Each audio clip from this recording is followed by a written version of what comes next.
One day in early 1945, in China, a Japanese man named Hatao was seen attending a wedding party. He came with his wife, Mojimi, and their 4 children. Hatao was a member of the Japanese military who served as a translator. During the meal, Hatao felt very grateful because he could eat delicious food when the world is currently in a period of war. At night, when the children were sleeping, Hatao told Mojimi to take the children back to Japan tomorrow morning because he was worried about the safety of his family. He was afraid that the Soviet Union would attack this region. At first, Mojimi refused because whatever the situation, their family had to stick together. But because Hatao continued to beg, Mojimi finally complied. In the midst of their conversation, Hatao's furnace really happened. Suddenly, Soviet Union troops attacked the region. While trying to escape, Hatao was crushed by the rubble of a building. Because he was seriously injured, Hatao told Mojimi to rush back to Japan by train, and he promised he would follow them. Hearing this, even though she was worried, Mojimi chose to believe that her husband would keep his promise. While crying, Mojimi left with the children. Unfortunately, that night, Hatao was caught by the Soviet Union soldiers. All the prisoners were taken to a prison camp in the Soviet Union. At the camp, as translators, Hatao was ordered to translate the orders from the Soviet Union army. Day after day, the prisoners were forced to work hard and were only given 1 meal a day. Even though they were suffering, no one could fight back. Their choices were only obeyed or died. In the afternoon after work, 1 bread had to be divided equally so that everyone got a share.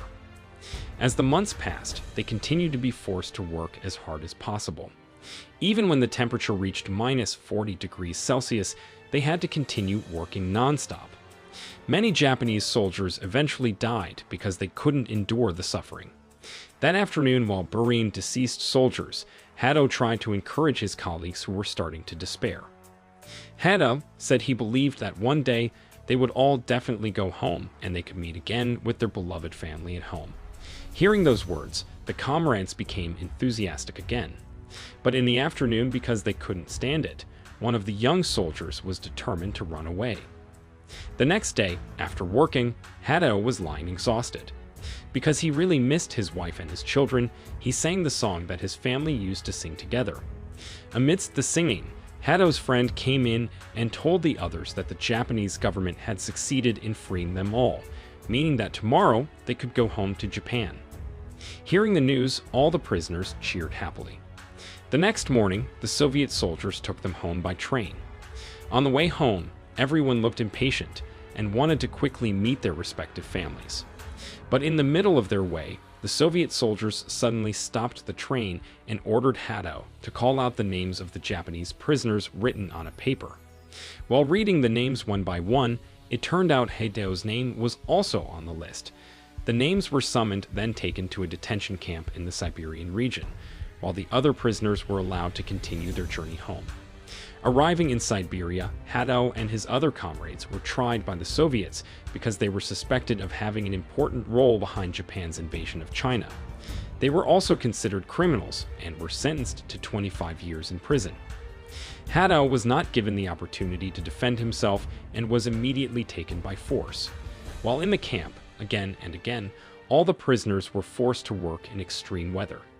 Hatao, who had previously always been optimistic, now seemed to be starting to lose hope and no longer cared about the condition of his colleagues. On the other hand, after 48 hours of long journey, Hatao's colleagues who were freed by the Soviet Union finally arrived at the Japanese port. They were greeted by their respective families. Mojimi and Hatao's son were also there. After Mojimi waited for a long time, she was confused about why her husband wasn't there. Seeing his mother keep looking here and there, Hatao's son felt sorry for her and said that she should stop hoping because Hatao must be dead. However, Mojimi didn't believe it. She was sure Hatao would come home. No matter how long, she would always faithfully wait for her husband. Several months have passed. In Siberia, when Hatao was resting, suddenly a black dog appeared. The dog was the pet of one of the prisoners named Takeo. Takeo casually said that today, the sky was very beautiful. When he heard the sentence, Hatao immediately remembered his family, which he had forgotten about for months. His enthusiasm and hopes were back. 2 years later, in one afternoon, Hado saw his friend, Hara, was sad. He then took the initiative to invite Hara to play baseball. Unfortunately, Hara was not interested, but when they saw there was a round ball, the other prisoners were interested to play.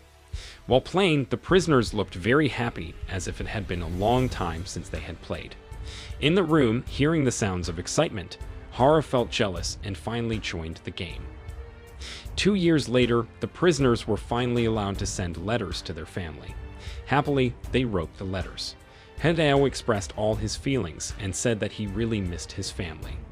He really wanted to meet his wife and children. There must be a lot of things he had missed, and he wanted to know how his beloved wife was doing.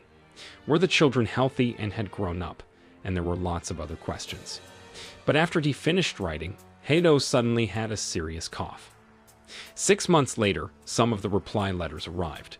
But some of the remaining letters, including letters from Hatao's family, had not arrived yet.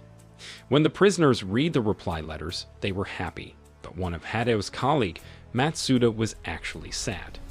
When Hado asked, Matsuda just kept quiet, then came out and cried. It turned out that Matsuda's mother had passed away. From a distance, Hado was also sad. He understood how broken Matsuda's heart was. The next week, the reply letter from Mojimi arrived. When he had just read the letters, he cried, but he was so relieved because after years of being apart, finally he found out the news about his family. But it was different from Hatao. One of the prisoners, Aizawa, was so shocked that he wanted to do something dangerous. Luckily, Hado managed to stop it. When finding out that Aizawa's wife and child had died as a result of the war, Hado kept calming Aizawa down. But suddenly, Hado's ear felt very hurt. Hado was so sick that he fainted. Month after month passed. Hado's condition continued to weaken. Because it was thought to be just an ordinary ear infection, Hado was being treated as is in the detention clinic.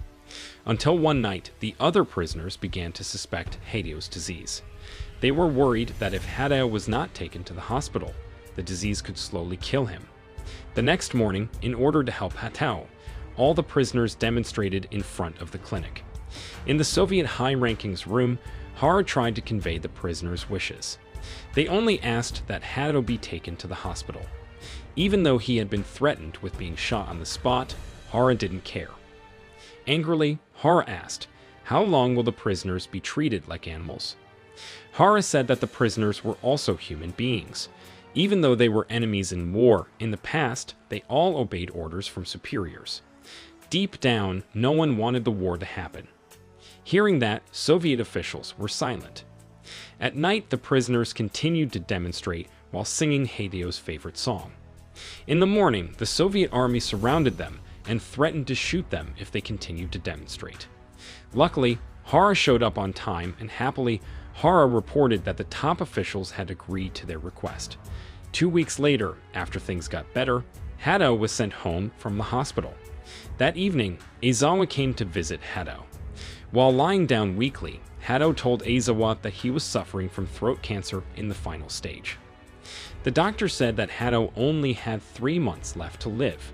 Aizawa was shocked. He could only hold back his tears and try to strengthen Hado, just like Hatao had always done with his fellow prisoners. In the detention room, Hara, Matsuda, Takeo, and Aizawa gathered and discussed Hadeo's illness. Because Hado's life would not be long, Hara planned to ask him to write a will. Even though it sounded bad, but this was all they can do for the rest of Hadeo's life. The next day, Hara came to visit Hado. With a heavy heart, Hara asked Hado to write a will letter. Hara promised that whatever happened, he would make sure the letter reached Mojimi. Hado agreed as if he already understood what Hara meant. A few days later, after writing the will, Hado handed it over to Hara. Before Hara left, Hado said that when Hara meets Mojimi later, please give her the letter with a smile. Hearing Hado's message, Hara's heart was broken. That night in their room, because they were afraid that Hado's letter would be taken by Soviet soldiers, Hara was forced to tear the letter into 4 sheets. Hara kept 1 sheet, and the remaining 3 sheets were distributed to Takeo, Aizawa, and Matsuda. Just in case, Takeo told them all to memorize the contents of the letter. In this way, even if the letter was confiscated by the Soviets' army, they can still write it again. 2 weeks passed, and one afternoon when there was a search, they were discovered by Soviet soldiers and all the torn pieces of Hatao's will had been confiscated. Luckily, they memorized the contents of the letter.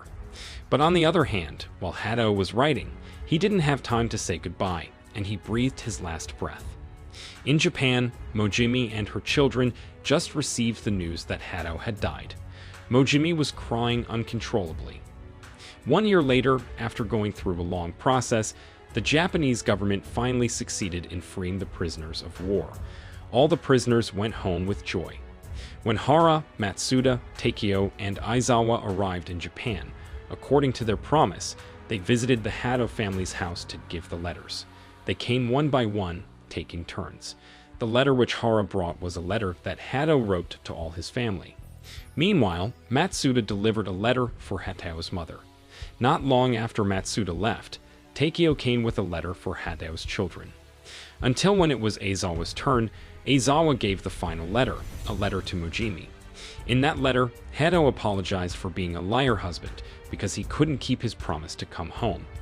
All this time, he really missed and wanted to meet his wife. But unfortunately, not only were they separated by distance, it turned out that fate also separated their love. Hatao asked Mojimi not to be sad and to continue to live happily even without him by her side. Hada said goodbye to his beloved wife.